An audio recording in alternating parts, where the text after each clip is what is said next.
Okay, we are going to now look at graphing equations, and we're going to start by looking at how convenient and nice it is to graph equations when you have it set up already in slope-intercept form. We're going to look at the slightly more difficult version first, which is a little unorthodox, but we're going to do it anyway.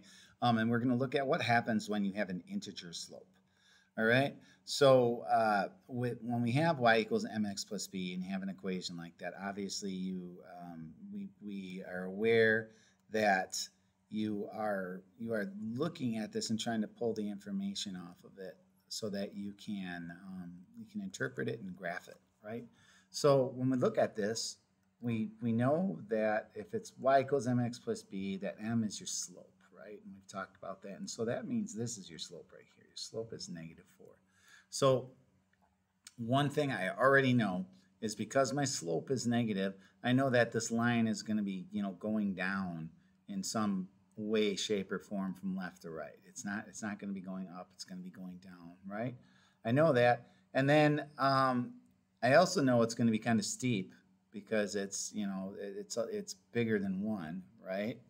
And then if you look at this part right here, this is my y-intercept, right? So this is where this thing crosses the y-axis, right? And remember to make sure we're remembering it's the y-axis, not the x-axis.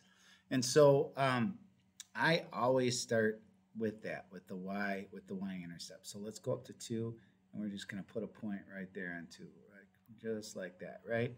And then now the way the slope works, and the reason this is so powerful is because we can just go, okay, it's -4. When you have an integer, think of your slope in fractional form by just putting it over 1, like this.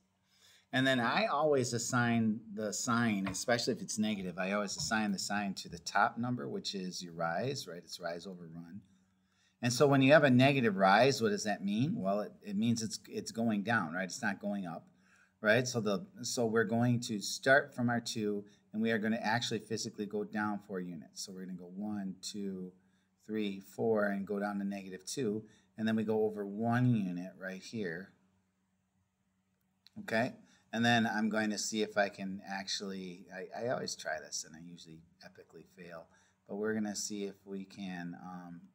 Make the line tool work here. All right, so I'm gonna go like this, and oh yeah, that's not bad, right? Go like that, then we'll put our thing on, and then we'll put heads on it one way or the other.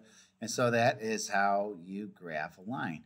Make sure you're using up the majority of the graph when you do that. Don't make these little fussy little lines that are like just really short, because they don't give you enough information, especially when we get into graphing for solving systems, right? You got to make sure they're big enough. All right, so this is how you graph when you have an integer slope. All right, and so now we're going to look at graphing with a fractional slope. And so with a fractional slope, right, it's actually easier, right? We know this is my y-intercept right here. So my y-intercept is -1, and my slope is 3/4. All right, so go to -1, put your point.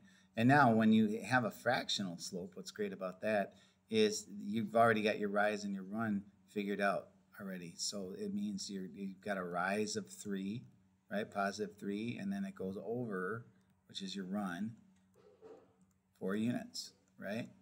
So start here, go up 3, so go 1, 2, 3, and get to 2. And then go over 4 units, so go 1, 2, 3, 4, and then put a point right there. And then let's try that line tool again. And I'm going to see if it will let me make it thicker. Oh yeah, it will. I can go up here. Let's make it thicker. All right. So now we're going to start about here, and I got to kind of line it up. So that's not terrible. Right here. And then I'll put my arrowheads on it. So there you go, right there and there. And we have a line, right? And so this one goes up, obviously, because it's got a positive slope of 3/4. Goes through my y-axis at -1. And yeah, almost, 3/4 isn't totally far off from a slope of 1, so it doesn't go up quite as quickly. But that is why y equals mx plus b is so awesome to graph with because it's just super straightforward, and once you get the hang of it, you'll love it.